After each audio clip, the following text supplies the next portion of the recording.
میں ہوں لالا رخ، پروگرام ہے وائس آف ریزن. ہمارے آج کے مہمان ہیں میجر جنرل ریٹائرڈ محمد سعد خٹک صاحب. السلام علیکم. وعلیکم السلام.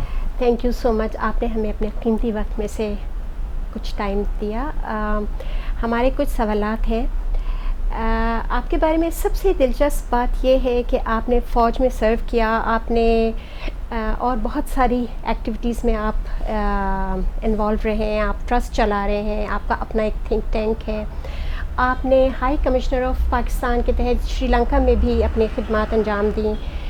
ان سب کے بعد جو سب سے ایک امپورٹنٹ کام آپ کی حوالے سے لوگوں کو پتہ چلا، آپ نے ایک پولیٹیکل پارٹی لانچ کی ہے ابھی ریسنٹلی. یہ ایک بہت ٹف ڈیسیجن تھا. یقیناً آپ کا ایک ویژن ہوگا جس کے وجہ سے آپ نے یہ اتنا بڑا فیصلہ لیا اتنے مشکل حالات میں پاکستان کے، جہاں پر اتنے مافیاز موجود ہیں. آپ نے کیوں سوچا کہ آپ کو پولیٹکس میں آنا چاہیے اور اپنی ایک پارٹی کو انٹروڈیوس کروانا چاہیے؟ بسم اللہ الرحمن الرحیم. سب سے پہلے تو آپ کا بہت شکریہ کہ آپ لوگوں نے مجھے ٹائم دیا اور مجھے اپنے خیالات کا اظہار کرنے کا موقع دیا.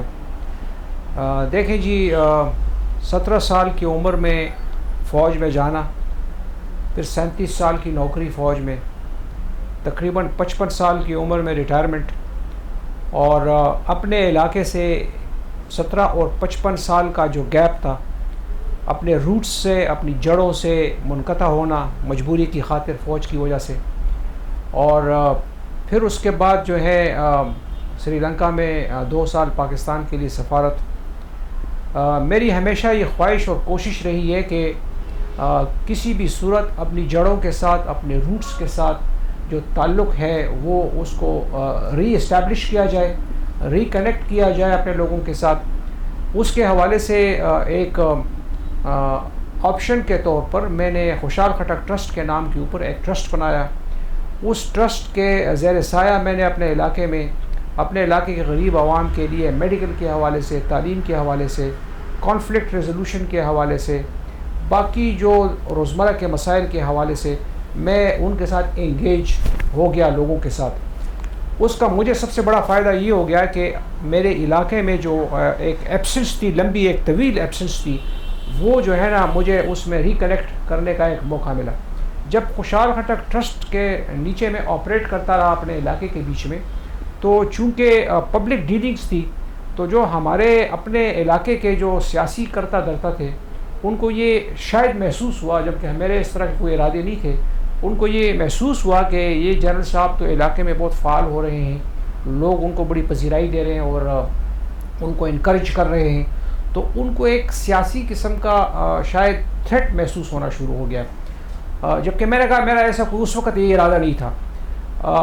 اس حد تک کہ ہمیں اپنے ٹرسٹ کے ایشوز کو بھی اور ٹرسٹ کے معاملات کو چلانے میں بھی ہمیں دشواری کا سامنا ہوتا تھا، کیونکہ آپ کو پتہ ہے کہ ہمارے معاشرے میں جتنے بھی ذیلی اپوائنٹمنٹس ہوتی ہیں گورنمنٹل اداروں کے، چاہے وہ ایڈمنسٹریشن کے حوالے سے ہو، چاہے وہ پولیسنگ کے حوالے سے ہو، چاہے وہ ایجوکیشن اور ہیلتھ کے حوالے سے ہو، وہ سارے پولیٹیکل اپوائنٹیز ہوتے ہیں جو اس ضلع کے پولیٹیکل کرتے دھرتے ہوتے ہیں. تو ان کی طرف سے ایک ہمیں ایسا احساس ہو گیا کہ ان کی طرف سے ایک نان کوآپریشن قسم کا ہمارے ساتھ ہو رہا تھا. اور دوسری بات جو جس نے مجھے اس طرف تھوڑا سا مائل کیا وہ یہ تھا کہ ہمارے علاقے میں، بلکہ ہر علاقے میں، پورے پاکستان میں یہ حال ہے، اربن اور رورل دونوں میں، کہ نوجوانوں میں نے دیکھا کہ ان کی آنکھوں میں، چاہے وہ خواتین تھی چاہے وہ مرد تھے، ان کی آنکھوں میں ایک مایوسی، ایک ہوپلیسنس کا ایک سما تھا، کچھ نہیں کر سکنے کا. تو میں نے یہ سوچا کہ ان کو تھوڑا سا کانفیڈنس دیا جائے، اعتماد دیا جائے، ان کو آگے لایا جائے. اچھے پڑھے لکھے لوگ تھے، بہت پڑھے لکھے لوگ تھے.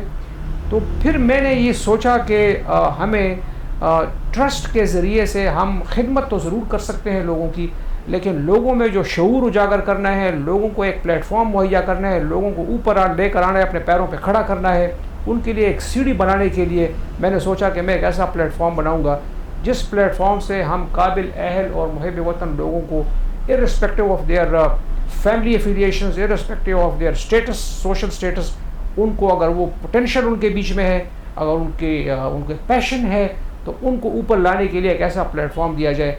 تو ہم نے سوچا کہ ہم ایک پولیٹیکل پلیٹ فارم بنائیں اور اس کو عام لوگوں کے ساتھ منسوب کرتے ہوئے ہم نے اس کو پاکستان عام آدمی موومنٹ کا نام دیا، تاکہ پاکستان کے عام عوام اس پلیٹ فارم کو اون کریں. اور الحمدللہ ہم نے جنوری 2022 میں اس کو لانچ کیا ہے. ہم نے یہ 6 مہینے کا جو سفر کیا ہے، مجھے ایک پارٹی کے رہنما کے طور کے اوپر یہ نظر آ رہا ہے کہ الحمدللہ ہم آگے چل رہے ہیں.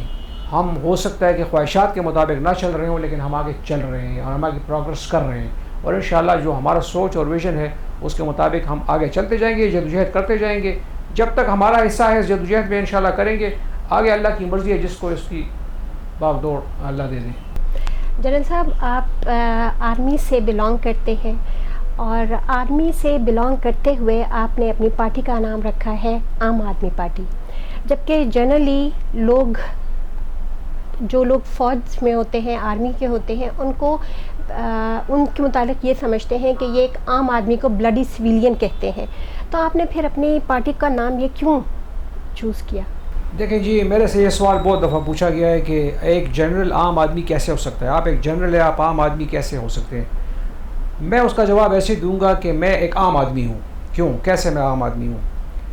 میں ایک طویل جدوجہد کے بعد ایک مقام پر پہنچا ہوں، اور اس جدوجہد کا میں بالکل تھوڑا سا میں آپ کو بریفلی بتاتا ہوں. 5 سال گاؤں کے اسکول میں تعلیم، اس کے بعد میٹرک گورنمنٹ کے ایک ہائی اسکول میں، گورنمنٹ کے ہائی اسکول میں میٹرک. اس کے بعد 12 جماعت تک جو ہے ایف اے ایک ایڈورڈس کالج پشاور سے. اور جب ہم گاؤں سے میٹرک تک اسکول جاتے تھے 6 کلومیٹر ہم ٹانگے پہ جاتے تھے. پھر جب کالج میں پشاور میں داخلہ ملا تو 6 کلومیٹر ہم سائیکل کے اوپر آتے تھے. سائیکل کے بعد اس کو کھڑا کر کے ہم بس پہ جاتے تھے. بس 14 کلومیٹر ہمیں اڈے پہ لے کے جاتا تھا، وہاں بس سے اترتے تھے. اس کے بعد وہاں سے سٹی کے منی میں بیٹھتے تھے، کالج کے سٹاپ پہ اترتے تھے. یہ تقریباً کوئی 25 کلومیٹر ون وے بنتا تھا اور 25 کلومیٹر ریٹرن پہ بنتا تھا. 50 کلومیٹر جب ہم گھر واپس پہنچتے تھے کالج اٹینڈ کرنے کے بعد، تو شام کو ہم گھر پہنچتے تھے. اس ماحول میں جو ہے میں نے ایف اے کا امتحان پاس کیا. اس کے بعد پھر 17 سال کی عمر میں نے کہا کہ فوج، 17.5 سال کی عمر میں فوج جوائن کیا. پھر فوج کی 37 سال کی جدوجہد ہے. یہ جو ایک خطاب ہے، یہ جو ایک نام ہے جس کو آپ جنرل بولتے ہیں، یہ ہمیں کسی نے پلیٹ پہ نہیں دیا ہے. یہ ہمیں ملا ہے اس طویل جدوجہد کے بعد، ایک سٹرگل کے بعد. آپ کے سیاسی اسپیکٹرم کے اوپر جب آپ دیکھتے ہیں، جب ہم موروثیت کی لوگ بات کرتے ہیں کہ آج ایک سیاسی پارٹی کا کسی کے رہنما کا بیٹا، کسی رہنما کی بیٹی، نہ اس کے پلے کچھ ہے، نہ اس کے پیچھے کچھ سٹرگل ہے، نہ اس کی کچھ اچیومنٹس ہے زندگی کے بیچ میں، اور وہ ایک دم پارٹی کے چیئرمین اور پارٹی کے صدر اور پارٹی کے نائب سے دور بن جاتے ہیں سونے کا چمچ منہ میں لے کر. ہم ان میں سے نہیں ہیں. تو ہم عام آدمی جس جدوجہد میں سے گزرتا ہے اور ایک مقام حاصل کرتا ہے، اس لیے میں پاکستان کے ہر اس آدمی کو جو اس وقت چاہے وہ 22 گریڈ کے اوپر بیٹھا ہو، لیکن اگر وہ اس پروسیس میں سے گزرا ہے، وہ اس جدوجہد میں سے گزرا ہے، اس کو پتہ ہے کہ عام آدمی کے کیا مسائل ہیں، اس کو میں عام آدمی سمجھتا ہوں. میں ان عام آدمیوں کو اس پلیٹ فارم کے نیچے اوپر لے کر آنا چاہتا ہوں. جہاں تک آپ نے یہ دوسرا سوال پوچھا کہ جی فوج کے بارے میں مشہور ہے کہ فوج والے جو ہیں وہ سویلین کو تو وہ بلڈی سویلینز کہتے ہیں. میں اس کی جو ہے میں نے 37 سال کی نوکری میں، شاید 37 سال کی نوکری میں نے 1-2 دفعہ سے زیادہ یہ بات سنی نہیں ہوگی. اس کا تھوڑا سا اگر آپ کو میں ایک بیک گراؤنڈ سا بتا دوں کہ یہ جتنے بھی مارشل لاء کے ادوار ہوا کرتے تھے اس ملک کے بیچ میں، اور جب مارشل لاء کے ادوار میں سینئر لیڈرشپ کا ایک انٹریکشن ہوتا تھا سویلین پولیٹیکل لیڈرشپ کے ساتھ اور پولیٹیکل جو دوسرے سول بیوروکریٹس کے ساتھ، تو چونکہ ہمارا کام کرنے کا طریقہ، کام کرنے کا انداز ایک آرگنائز سسٹم کے تھرو ہم چلتے ہیں، تو وہ یہ ایک ہماری فوجی سلینگز میں کسی سٹیج پہ اگر کسی وقت یوز ہوا ہے. میں آپ کو ایک چیز یہ بڑے دعوے کے ساتھ کہتا ہوں کہ ہماری فوج میں، اندر فوج میں جتنی جمہوریت ہے، آپ کی کسی جمہوری پارٹی میں اتنی جمہوریت نہیں ہے. ہم ایک عام آدمی کی فیلنگز کو، ایک عام آدمی کے پلس کو، ایک عام آدمی کی سوچ کو اپنی ڈیسیژن میکنگ میں جتنی اہمیت دیتے ہیں، میں وثوق کے ساتھ کہتا ہوں کہ آپ کی کسی پولیٹیکل پارٹی میں اس طرح کی چیزیں کنسیڈر نہیں کی جاتی. اس لیے یہ جو ابھی کچھ سوشل میڈیا کے کیمپین کو چھوڑ کے، اس لیے آپ کے پاکستان کے 99% لوگ ہمیشہ ہر دور میں پاکستان کے آرمڈ فورسز کے ساتھ رہے ہیں. وہ اس لیے رہے ہیں کہ ہمارے میجر ڈیسیجن میکنگ پروسیسز میں عام آدمی کا پلس بہت اہم ہوتا ہے، بہت اہم طریقے سے اس کو کنسیڈر کیا جاتا ہے اور بڑا میجر فیکٹر ہوتا ہے ہمارے ڈیسیجن میکنگ میں. تو میں اس چیز کو بالکل نگیٹ کرتا ہوں. یہ ایک چند لوگوں نے اپنے پولیٹیکل انٹرسٹ کے لیے اس کو ایک، جس طرح کے سوشل میڈیا کے اوپر آج کل آپ بڑا ایک ٹرینڈ پکڑ لیتے ہیں اور پھر اس کو بوٹس کے ذریعے اور اپنے جو ہے نا وہ اس کے ذریعے آپ اس کو وائرل کرنے کی کوشش کرتے ہیں. اس کے علاوہ میں اس کو کچھ نہیں سمجھتا ہوں، because it doesn't exist any thing like this in the army. General صاحب، آپ کی سیاست میں اتنی دلچسپی جاننے کے بعد میرا آپ سے یہ کویشچن ہوگا کہ اس وقت ہمارا ملک ایک انتہائی معاشی بدحالی کے دور سے گزر رہا ہے، اور جس کی وجہ سے ایک عام آدمی بھی انتہائی اضطراب کا شکار ہے. آپ کیا سمجھتے ہیں آج کی حکومت وقت کیا کوئی ایسے اقدامات لے رہی ہے جس سے اس وقت ملک کو معاشی اسٹیبلٹی مل سکے اور معاشی دباؤ سے نکالا جا سکے؟ دیکھیں جی، پہلی بات تو یہ ہے کہ جو ملک اس وقت معاشی طور پر جہاں کھڑا ہے، یہ ڈیولپمنٹ اوور نائٹ تو نہیں ہوئی ہے. It is a development of last couple of decades. کیونکہ ہماری جو پولیٹیکل ایلیٹ ہے یا پولیٹیکل لیڈرشپ ہے، انہوں نے ہمیشہ شارٹ ٹرم جو ہے نا فائدوں کے لیے، پولیٹیکل فائدوں کے لیے ڈیسیجنز کیے ہوئے ہیں، فیصلے کیے ہوئے ہیں، اور لانگ ٹرم دور رس فیصلے نہیں کیے ہیں جس سے ملک کو معاشی طور پر استحکام مل سکے. جہاں تک یہ موجودہ حکومت کے حوالے سے آپ نے سوال کیا، تو لازمی بات ہے کہ ابھی ان کے سر پہ جو چونکہ بات پڑی ہوئی ہے، تو یقیناً انہوں نے اپنی طرف سے کوشش کر رہے ہیں، اور جو آئی ایم ایف کے ساتھ ان کی بات چیت شروع ہے بیل آؤٹ پیکیج کے لیے، اس میں بھی جو ہے مجھے لگ رہا ہے کہ ان کو کامیابی ہوتی ہوئی نظر آ رہی ہے. تو آئی ایم ایف کا جو بیل آؤٹ پیکیج ہے وہ بھی میرے خیال میں اس کا جو ٹرانش ہے وہ بھی ملنے والا ہے.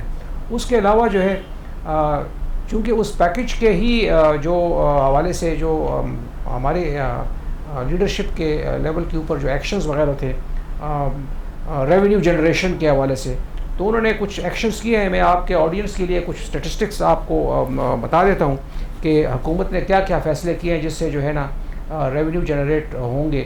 تو اب جس طرح انہوں نے 3,000 روپے پر منتھ جو ہے الیکٹریسٹی بل میں اس پہ ٹریڈرز کے اوپر ڈال دیے ہیں.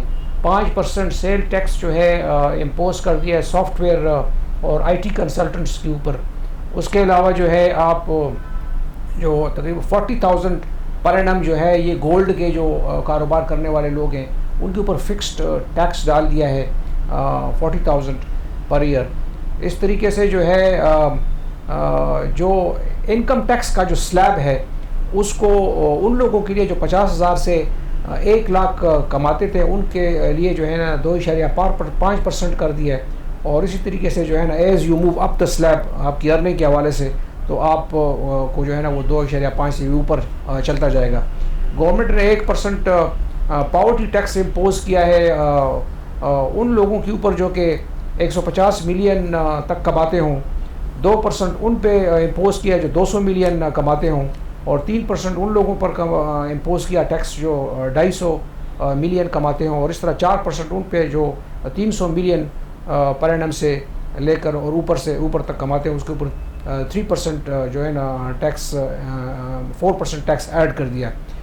گورنمنٹ نے جو ہے 10% سپر ٹیکس 13 بڑی انڈسٹریز کے اوپر، جس طرح سیمنٹ ہے، اسٹیل ہے، بینکنگ ہے، ایئر لائن ہے، ٹیکسٹائل ہے، آٹو موبائل ہے، اور شوگر ملز ہیں، بیوریجز ہیں، آئل اینڈ گیس ہے، فرٹیلائزر ہے، سگریٹس ہے، کیمیکلز ہیں، LNG ہے، ٹرمینلز ہیں. اس کے اوپر گورنمنٹ نے جو ہے 10% سپر ٹیکس جو ہے نا عائد کیا. تو یہ سارے وہ میئرز ہیں جو حکومت وقت نے اس وقت لیے ہوئے ہیں ٹو جنریٹ ریونیوز اور جو آئی ایم ایف کی کنڈیشنالٹیز پورے کرنے کے لیے. تو لازمی بات ہے حکومت وقت جو ہے اپنی طرف سے کوشش تو کر رہی ہے، لیکن یہ جتنے سارے ٹیکس لگ رہے ہیں اس سے تو کسی نہ کسی کی چیخیں نکل رہی ہیں. ٹھیک ہے نا. ابھی اگر آپ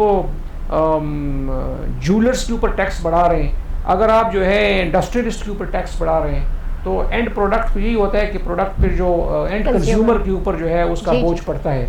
تو اس میں تو کوئی شک نہیں ہے کہ جو ہمیں آپ پتہ ہے کہ آج کل کے جو عوام کی چیخیں نکل رہی ہے، لیکن میرے خیال میں حکومت وقت کے ساتھ اس وقت اور کوئی چوائس نہیں ہے. انہوں نے یہ مشکل ڈیسیجن لینے ہیں، سبسڈیز ختم کرنی ہیں، تو تب جا کر جو ہے حالات بہتری کی طرف جائیں گے. تو میرے خیال میں حکومت وقت میئرز تو لے رہی ہے، کوشش تو اپنی طرف سے کر رہی ہے، اور امید ہے کہ کچھ نہ کچھ ان کو کامیابی حاصل ہو جائے گی، امید ہے. جنرل صاحب، اتنے زیادہ ٹیکس عائد کر دینے کے بعد آپ کیا سمجھتے ہیں، کیا بزنس ایکٹیویٹی بہت کم نہیں ہو جائے گی؟ یہ آپ بالکل ٹھیک کہہ رہی ہیں. میں یہ کہنا چاہ رہا ہوں گا اس کے جواب میں کہ حکومت جو بھی ٹیکس لگا رہے ہیں، اور جس کمیونٹی کے اوپر یا جس سیگمنٹ آف سوسائٹی کے اوپر بھی ٹیکس لگ رہا ہے، جس طرح انڈسٹریلسٹ ہیں، جولرز ہیں، آئی ٹی والے ہیں، یا باقی جو میجر بڑے انڈسٹریز ہیں، تو یقیناً ان کے ساتھ حکومت جو ہے کچھ نیگوسیشنز وغیرہ بھی ساتھ کرتی ہے. تو ایسے نہیں کرتی کہ بالکل یہ خود ہی جو ہے نا بس وہ سارے وہ کر دیے. تو میرے خیال میں کچھ نیگوسیشنز کرتی ہے.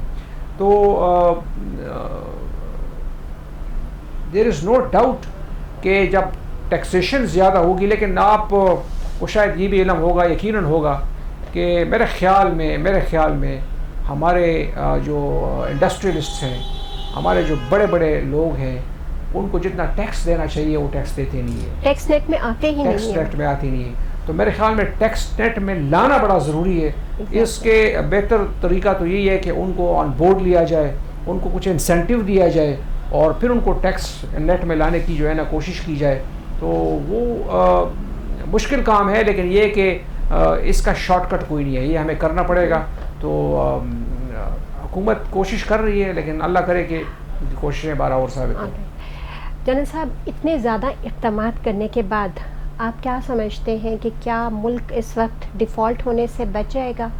اور اگر خدا نخواستہ ملک ڈیفالٹ کر جاتا ہے تو کیا اس کے اثرات ہمارے ڈیفنس پر نہیں آئیں گے، اور کیا ملک کی سوورنٹی متاثر نہیں ہوگی؟ دیکھیں جی، پہلی بات تو یہ ہے کہ میں آپٹیمسٹ ہوں.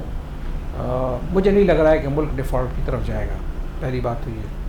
اور میں کیوں اس طرح کہہ رہا ہوں؟ میں اس لیے کہہ رہا ہوں کہ جو میں پڑھ رہا ہوں اور سن رہا ہوں، اس میں چیزیں اس طرف جا رہی، جس طرح میں نے شروع میں بھی کہہ دیا کہ آئی ایم ایف کا جو پیکج ہے وہ لائکلی ہے کہ ہمیں اپروو ہو جائے پاکستان کے لیے. اب جب آئی ایم ایف کا پیکج اپروو ہوتا ہے تو یہ صرف آئی ایم ایف کا $1 بلین کا پیکج نہیں ہے، اس کے ساتھ باقی جو انٹرنیشنل ڈونرز بھی کنیکٹڈ ہیں. کیونکہ آپ کو آلریڈی آئی ایم ایف نے کہا ہے کہ آپ کو دوسرے ڈونرز سے بھی ہیلپ لینی چاہیے، جو کنٹری ڈونرز ہوتے ہیں، سعودی عربیہ ہے مثلاً، یا اور کوئی ممالک ہیں. تو وہ یہ دونوں کی جو ہے نا آپ کو سپورٹ لنکڈ ہے آپس میں. تو اگر آئی ایم ایف کی طرف سے آپ کو سپورٹ کا گرین سگنل مل جاتا ہے، اس کا مطلب ہے کہ آپ کے اور ایونیوز بھی کھل جاتے ہیں. تو therefore the chances of default میرے خیال میں وہ کم ہوتے جا رہے ہیں. باقی ڈیفالٹ کے ساتھ جو ریلیٹڈ مسائل ہیں، آپ نے اس کی بات کی، اپنا ڈیفنس کے اوپر اس کے امپیکٹ کی بات کی، آپ نے سوورنٹی کی بات کی. دیکھیں جی، سوورنٹی تو بہت ریلیٹیو ٹرم ہے. سوورینٹی تو آج دنیا میں اگر شاید ہی کوئی ملک ہوگا جس کی کوئی سوورینٹی 100% ہوگی. سوورینٹی تو 100% ہوتی ہے، you are always dependent on one form اور the other on each other. تو وہ ایک ریلیٹیو ٹرم ہے، لیکن اس سے قطع نظر کے ریلیٹیو ٹرم ہے. جب آپ ڈیفالٹ میں جاتے ہیں تو دیر از نو ڈاؤٹ کہ آپ کی سوورینٹی بھی کمپرومائز ہوتی ہے. دیر از نو ڈاؤٹ کہ آپ کی جو ہے نا ڈیفنس بھی جو ہے نا ایفیکٹ ہوتا ہے. وہ تو اس میں کوئی شک نہیں ہے. دیٹ از وائی، یہی تو وجہ ہے کہ ہماری لیڈرشپ، چاہے وہ پولیٹیکل لیڈرشپ ہے یا چاہے وہ ہماری ملٹری لیڈرشپ ہے، آپ کو ان کے کردار کو، ان کے رول کا پتہ چل رہا ہے کہ وہ اس وقت کتنے متحرک ہیں ملک کو اس صورتحال سے بچانے کے لیے. اور میرے خیال میں ان کی جو ایفرٹس ہے وہ ضرور انشاءاللہ کامیاب ہوگی، اور ہم اس طرف نہیں جائیں گے انشاءاللہ. جنرل صاحب، یہ ایک آج کل افواہ گرم ہے، بہت زیادہ سنا جا رہا ہے کہ پاکستان کے اثاثے بیچے جا رہے ہیں، کیا یہ درست ہے؟ دیکھیں جی، میرے خیال میں بیچے جا رہے ہیں، کتنے بیچے جا رہے ہیں، کتنا پرسنٹیج بیچا جا رہا ہے، کن ٹرمز اینڈ کنڈیشنز کے اوپر بیچا جا رہا ہے، یہ تو ایک ایک انٹرنیشنل نارم ہے، نارمل، کہ آپ پرائیویٹائز کرتے ہیں اپنے ایسٹس کو اور اپنے بزنسز کو پرائیویٹائز کرتے ہیں تاکہ آپ کے پاس جو ہے ریونیو لیکوڈ آپ کے پاس آ جائے، چاہے وہ ڈومیسٹک آپ کا جو ہے مارکیٹ ہے یا چاہے انٹرنیشنل مارکیٹ ہے. تو یہ تو میرے خیال میں اس میں کوئی قباحت تو نہیں ہونی چاہیے، بیکاز انٹرنیشنل پریکٹس ہے. جی کن ٹرمز پر بیچے جا رہے ہیں اور وہ پاکستان کے حق میں بہتر ثابت ہوتی ہیں؟ جی میں یہی کہہ رہا ہوں نا، کیونکہ مجھے اس وقت میں پریوی نہیں ہوں ان ٹرمز اینڈ کنڈیشنز کے، کن ٹرمز اینڈ کنڈیشنز کے اوپر یہ اثاثے بیچے جا رہے ہیں. لیکن میرے خیال میں اگر ہماری لیڈرشپ، ہماری انسٹیٹیوشنل لیڈرشپ اور ہماری پولیٹیکل لیڈرشپ اگر ملک کے ساتھ جو ہے وہ سنسیئر ہے تو یقیناً وہ ایسی ٹرمز اینڈ کنڈیشنز کے اوپر جو ہے یا ایسی پرسنٹیجز کے ساتھ جو ہے وہ پرائیویٹائز کریں گے یا ان کو جو ہے نا سیل کریں گے کہ گرپ ہمارے ان کے اوپر رہے بجائے کہ گرپ کسی اور کا اس کے اوپر رہے، اسپیشلی اگر وہ انٹرنیشنل بائرز ہیں، انٹرنیشنل پرچیزرز ہیں، ٹھیک ہے نا، فورن پرچیزرز ہیں. تو میرے خیال میں ان کو اس کے ساتھ جوڑ کے میں آپ کو یہ بھی کہنا چاہتا ہوں کہ یہ صرف یہ اثاثے نہیں ہیں، مثلاً او جی ڈی سی ایل ہے، مثلاً پی آئی اے ہے، مثلاً اسٹیل ہے، مثلاً پی آئی اے ہے، یا اور جو ہے یہ ہمارے جو اس طرح کے ریلوے ہے وغیرہ وغیرہ. اس کے علاوہ بھی جو ہے ہمارے پاس ریئل اسٹیٹ کی بہت ویلیوبل ایسٹس ہے ہمارے مختلف محکموں کے ساتھ. اگر وہ ریلوے ہے، چاہے وہ ایون آرم فورسز ہیں، چاہے وہ کوئی بھی محکمے ہیں، بڑے بڑے جو پرانے محکمے ہیں، ان کے پاس ریئل اسٹیٹ کے بہت زیادہ بلینز کے جو ہے نا وہ اثاثے ہیں. ان کو بھی کنسیڈر کیا جا سکتا ہے ود ان ڈومیسٹک. ہمارے پاس ڈومیسٹک بہت وہ ہے انویسٹرز ہیں، بائرز ہیں جو کہ اس کو مطلب وہ کرنا چاہیں گے اور ہم اس سے ریونیو جنریٹ کر سکتے ہیں. تو آپشنز بہت ہیں ملک کے جو اکنامک مسائل کو حل کرنے کے لیے. لیکن ایز لانگ ایز وہ بات وہی ہے جو آپ نے بھی کہی اور میں بھی یہ کہہ رہا ہوں کہ سب سے اہم بات یہ ہے کہ کن ٹرمز اینڈ کنڈیشنز کے اوپر آپ یہ نیگوشیٹ کرتے ہیں. اس میں آپ اپنے انٹرسٹ کو، اپنے لانگ ٹرم کنٹری کے انٹرسٹ کو، اپنی سوورینٹی کو، وہ ساری چیزوں کو مد نظر رکھتے ہیں. اگر آپ اس طرح کی ڈیلز کرتے ہیں تو میرے خیال میں اس میں کوئی ایشو نہیں ہونا چاہیے. دل صاحب، آپ نے ہائی کمشنر آف پاکستان کے طور پہ شری لنکا میں خدمات سر انجام دی.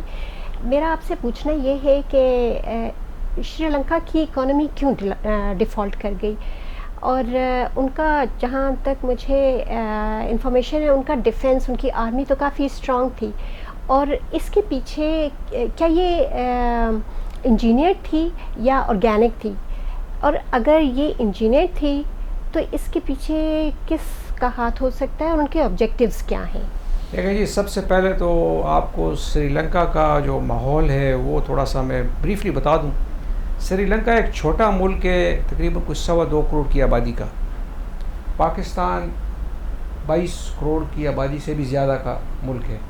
تو ہمارا جو اسٹینگ پاور ہے، ہمارا جو ایک وہ شاک ابزاربنگ کیپیسٹی ہے، وہ سری لنکا سے کہیں زیادہ ہے. ایک بات، سری لنکا میں نے کہا کہ 2.5 کروڑ کی آبادی، چھوٹا ملک، بڑا کم agriculture, totally dependent on imports, پوری ڈپینڈنٹ ہے ٹورزم کے اوپر، ٹھیک ہے نا جی.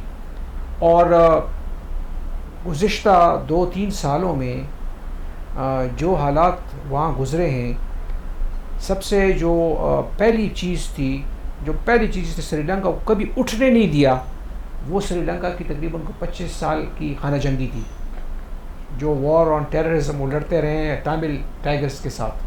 1983 سے شروع ہو کے 2009 میں وہ جنگ ختم ہوئی ہے. تو جب ملک کو اپنی سروائیول کا خطرہ ہو تو پھر آپ اکنامک ڈیولپمنٹ نہیں کر سکتے ہیں، پھر آپ کو سروائیول اپنی کرنی پڑتی ہے. سو دیر فور ان کی توجہ زیادہ تر ڈیفنس کی طرف تھی. تو دیر فور اکنامک ڈیولپمنٹ ان کی اتنی نہیں تھی. گورنمنٹ کی یا کنٹری کی اپنی کیپیسٹی، اکنامک کیپیسٹی نہیں ہے، چھوٹا ملک ہے، جی جی، ٹورزم کے اوپر ڈیپینڈنٹ ہے. پھر آپ کو یاد ہوگا کہ 2019 میں وہاں پر ایسٹر سنڈے اٹیک ہو گیا، جس کے بیچ میں کافی سارے لوگ مار دیے گئے، وہ ٹیررسٹ اٹیک ہوا تھا. اس ٹیررسٹ اٹیک کے بعد سری لنکا کا ٹورزم جو ہے وہ 0 پہ آ گیا ہے. تو جو میجر انڈسٹری تھی جو پورے سری لنکا کو جس نے کھڑا کیا رکھا تھا وہ زیرو پہ آ گیا. جب وہ زیرو پہ آ گیا تو سری لنکا بیٹھنا شروع ہو گیا.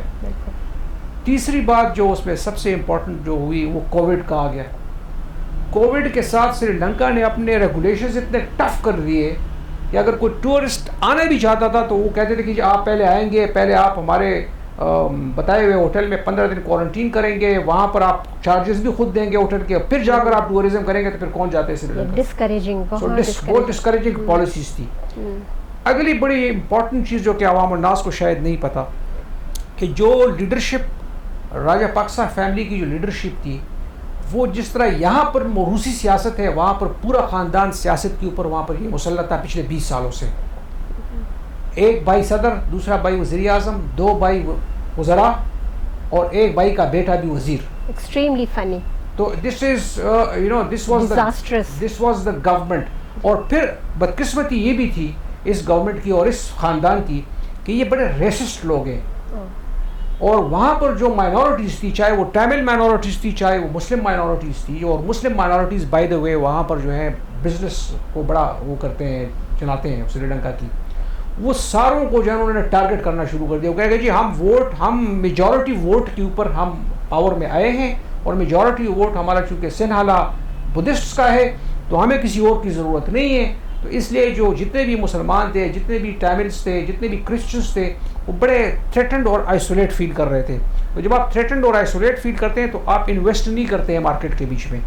تو اور اگلی ایک فنی ڈیسیجن جو اس گورنمنٹ نے کی ہے, پریزیڈنٹ گوتابایا راجاپاکسا کی گورنمنٹ نے, وہ فنی ڈیسیجن انہوں نے یہ کیا ہے کہ انہوں نے آل آف اے سڈن فیصلہ کر دیا کہ جی ہم کیمیکل جو ہے فرٹیلائزرز جو ہیں وہ ہم نے امپورٹ کرنا بند کر دیے اور ہم ابھی آرگینک فرٹیلائزر استعمال کرتے ہوئے ہم فوڈ ڈیولپمنٹ کی آرگینک وہ کریں گے, گرو کریں گے. اب میں خود ایک گاؤں کا آدمی ہوں, میں زمیندار سا آدمی ہوں, تو مجھے پتہ ہے کہ جب آپ کیمیکل فرٹیلائزرز ختم کرتے ہیں تو آپ کی جو ییلڈ ہوتی ہے وہ کم از کم 50% ییلڈ آپ کی کم ہو جاتی ہے. تو جب سری لنکا جیسے ملک میں جہاں پر غریب لوگ ہیں اور وہ چاول پیدا کرتے ہیں یا چھوٹے موٹے جو ہے نا زراعت کاشت کرتے ہیں, ان کی ییلڈ ایک دم جو ہے نا وہ بالکل کم ہو گئی ہے. تو یہ ساری فرسٹریشن جو ہے یہ معاشرے میں بلڈ اپ ہوتی رہی ہے اور یہ دے ریمینڈ اوبلیویس ٹو دس, اور آخر میں ہوا یہ جو آپ نے دیکھ لیا. بڑی امپورٹنٹ چیز ایک اور جو کہ شاید عام لوگوں کو نہیں پتہ کہ سری لنکا کے خلاف جو ہے U N human rights commission Geneva میں ایک ریزولوشن جو ہے فائل ہوا ہے آن جینوسائڈ اگینسٹ ٹاملس. جب یہ جنگ ہو رہی تھی اور آخر میں جب 2006, 7, 8, 9 میں جب یہ خاص طور پہ 8, 9 میں جب یہ جنگ آخری سٹیجز پہ تھی تو اس میں ان کے اوپر یہ الزام ہے کہ آپ لوگوں نے بڑی ماس اسکیل میں ٹاملس کی جو ہے نا سب سویلینس کی سب کی کلنگ کی ہے. تو وہ جینوسائڈ اور وہ جینوسائڈ وہ جو ہیومن رائٹس وائلیشن کی جو ریزولوشن ہے وہ یو کے, یو ایس, کینیڈا یہ لوگ جو ہے نا اس کو اسپانسر کرتے ہیں. تو آپ اندازہ لگائیں, اور اوپر سے سری لنکا جو ہے وہ چائنا کی طرف بھی ٹلٹ کر رہا ہے. جب چائنا کی طرف ٹلٹ کر رہا ہے انہوں نے کہا اچھا بھی ہم آپ کو سکھاتے ہیں, تو وہ بھی ان کے خلاف ہو گئے سارے. تو جو آئی ایم ایف ہے آپ کو پتہ ہے, جو انٹرنیشنل باڈیز ہے, ورلڈ بینک ہے, وہ تو ساری ان کے تابع ہے. تو انہوں نے بھی اپنے وہ ہاتھ کھینچ لیے. جب انہوں نے ہاتھ کھینچ لیے تو آپ دیکھیں ویسٹ آپ کے اگینسٹ, ٹھیک ہے نا, اپنے لوگ مائنورٹیز آپ کے اگینسٹ, خاندانی سیاست, بڑی فضول قسم کی معاشرت کے ساتھ عجیب قسم کی پالیسیز. تو پھر جو ہے نا یہ سارا کچھ, اور کووڈ اور پھر ایسٹر سنڈے اٹیک, ٹورزم کا خاتمہ, تو پھر سری لنکا اس حال پہ اس وجہ سے پہنچ گیا. جنرل صاحب یہ بتائیے, آج کل یہ سنا جا رہا ہے, سننے میں آ رہا ہے کہ افغانستان کے امپورٹرز پاکستان کے امپورٹرز کو ایک اشیاء کی لسٹ فراہم کرتے ہیں جو کہ پاکستانی امپورٹرز ان کے لیے امپورٹ کرتے ہیں اپنا پاکستان کا فارن ایکسچینج خرچ کر کے, اور ان کو واپس بیچتے ہیں پاکستانی روپیز میں. کیا یہ درست ہے, یہ افواہ؟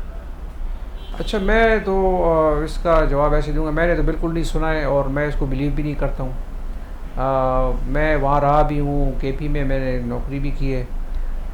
کچھ چیزیں ایسی ہے کہ اس طرح کے حالات جو آج کل چل رہے ہیں ہمارے بھی اور افغانستان میں بھی, ہمارا ان کے ساتھ ایک برادرانہ تعلق کہ ان کو ہم کسی طریقے سے خاص طور پہ جس حالات میں سے وہ گزر رہے ہیں ان میں چھوٹی موٹی سپورٹ کر لیں بارڈر کے حوالے سے، لیکن اتنی بڑی اسکیل کے اوپر، جس اسکیل کے اوپر آپ بات کر رہے ہیں کہ جی ان کے اوپر باقاعدہ ایک منصوبے کے تحت جو ہے ان کے لیے چیزیں منگوائی جا رہی ہے، اور یا ان کے لیے ہمارا ذرائع مبادلہ استعمال ہو کہ ان کے لیے منگوائی جاتی ہے اور پھر وہ ہمیں روپے میں دیتے ہیں، میرے خیال میں ایسی کوئی چیز نہ خیال سے، نہ میری نظر سے گزری ہے، نہ میں نے سنا ہے، اور نہ میرے خیال میں یہ ریالٹی کے اوپر بیسڈ ہے۔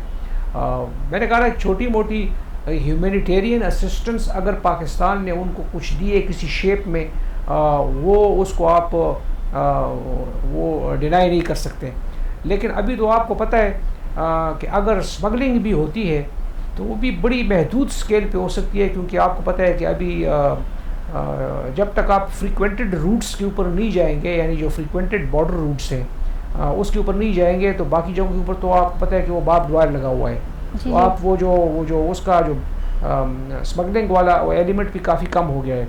تو اس لیے میرے خیال میں اگر تھوڑی بہت پاکستان نے کچھ سپورٹ کی ہے تو وہ ان کے ہیومینیٹیرین گراؤنڈس کے اوپر سپورٹ کی ہوگی، لیکن اتنی ایک آرگنائزڈ طریقے سے ایک پالیسی میٹر کے بیچ میں ہوتے ہوئے ان کو اس طرح کا جو ان کے بارے میں انٹرنیشنل سٹانس ہے اس وقت، اور پاکستان اس سٹانس کو ٹوٹلی بالائے طاق رکھتے ہوئے اس طرح کا کام افغانستان کے لیے کرے، تو میرے خیال میں یہ لاجک اس میں نہیں ہے۔ تو میں نے کہا نا، میں نے نہیں سنا ہے، I don't think it is true. Okay, اچھا یہ بتائیے جنرل صاحب کہ کشمیر کے حوالے سے میرا ایک سوال ہے کہ ہماری پاکستان کی پالیسی کشمیر کے حوالے سے اتنی کمزور کیوں رہی ہے، اور انڈیا کشمیر کے حوالے سے اتنی زیادہ طاقت کا مظاہرہ کیسے کر سکتا ہے؟ دوسرا یہ کہ 1948 میں جتنا رقبہ ہمارے پاس کشمیر کا تھا جو ہمارے پاس ہے وہ کم کیوں رہ گیا، اور اس کو ہم نے واپس لینے کے لیے کوئی کوشش کیوں نہیں کی؟ جو کشمیر کی پالیسی کے حوالے سے آپ کا سوال کا جو پورشن ہے، دیکھیں بات یہ کہ پاکستان کی حکومتیں اور حکومتوں کو شاید جتنا کرنا چاہیے تھا اتنا نہیں کیا۔ اس کے مختلف وجوہات ہو سکتے ہیں، کچھ انٹینشنل ہو سکتی ہیں، کچھ کیپیسٹی کی لیکنگ ہو سکتی ہے، کچھ ہمارے فارن آفس کی جو ہے نا مشکلات ہو سکتی ہے یا کمزوریاں ہو سکتی ہے، جو میں ایگری کرتا ہوں کہ ہمیں جتنا کرنا چاہیے تھا as a government and as a country Kashmir کے لیے اور کرنا چاہیے، وہ شاید ہم نہیں کر رہے ہیں۔ وجوہات جو ہے، میں پولیٹیکل لیڈرشپ کی جو ہے سیلف سینٹرڈ اپروچ، دنیا کے جتنے بھی جمہوری ممالک ہیں ان میں ہمیشہ کچھ ایسے ایشوز ہوتے ہیں، آپ نے دیکھا ہوگا، ان میں ایسے ایشوز ہوتے ہیں جن کے اوپر وہ اکراس دا بورڈ اکٹھے ہوتے ہیں، مطلب چاہے وہ ایک پولیٹیکل پارٹی ہو چاہے دوسری political party who, opposite political party who, but کچھ نیشنل ایشوز کے اوپر ان کا سٹانس اور ان کا اپروچ ایک ہوتا ہے۔ ہمارا بھی جو ہے نا، یہ ہمارے ہاں یہ فقدان ہے۔ میں سمجھتا ہوں کہ ہماری ساری پولیٹیکل پارٹیز کو میجر نیشنل ایشوز کے اوپر، چاہے وہ پولیٹیکل ایشوز ہو چاہے وہ اکنامک ایشوز ہو، اس کے اوپر ہمارا ایک یونیفارم سٹانس ہونا چاہیے جس کے اوپر ساری پولیٹیکل پارٹیز کو ایگری ہونا چاہیے، اور irrespective of which political party in power, وہ سٹانس ادھر کا ادھر رہنا چاہیے یا وہ پالیسی میٹر اسی طرح فالو کرنا چاہیے۔ انڈیا ایک بڑا ملک ہے، انڈیا بڑا ملک ہونے کے ساتھ انٹرنیشنل ایکسیپٹیبلٹی اس کی زیادہ ہے مختلف فیکٹرز کی وجہ سے۔ ایک سو کالڈ جمہوری ملک ہے، اس کو دیکھا جاتا ہے۔ دوسرا یہ ہے کہ ایک بڑا ملک ہے۔ تیسرا یہ ہے کہ انٹرنیشنل بڑے پلیئرز جو ہیں اس کو چائنا کے خلاف کھڑا کرنے کی کوشش کر رہے ہیں۔ چوتھا یہ ہے کہ ایک بڑی مارکیٹ ہے، 1.3 بلین پیپل۔ تو یہ ساری چیزیں جب مد نظر رکھی جاتی ہے تو آپ کی اہمیت، آپ کے سٹانس کی اہمیت انڈیا کے سٹانس کے مقابلے میں کمزور ہو جاتی ہے، چاہے آپ جتنا مرضی زور لگائیں۔ لیکن اس سے قطع نظر میں یہ سمجھتا ہوں ایک پارٹی کے طور پر بھی، ایک فرد کے طور پر بھی، کہ ہمیں کشمیر کے اوپر اور زیادہ کرنا چاہیے۔ ہم کر سکتے ہیں، ہمارے فارن آفس کو کرنا چاہیے، ہمارے فارن آفس کو کر سکتے ہیں، لیکن اس کے لیے ضروری ہے کہ ہمیں cross the board political divide کے اکراس ہم ایک اسٹرانگ یونیفارم سٹانس بنائیں اور پھر اس کو پرسو کریں۔ تو میرے خیال میں ہم انشاءاللہ اس سے بہتر پرفارم کر سکتے ہیں کشمیر کے لیے جو اس وقت ہم کر رہے ہیں۔ جنرل صاحب میرا اب کویشچن ہے ہماری خارجہ پالیسی کے حوالے سے. پاکستان کی خارجہ policy with reference to America, China and Russia. ہم چاہتے ہیں، ہر پاکستانی چاہتا ہے کہ ہم ایک انڈیپینڈنٹ ملک ہوں. ہم ایک سوورن کنٹری ہیں.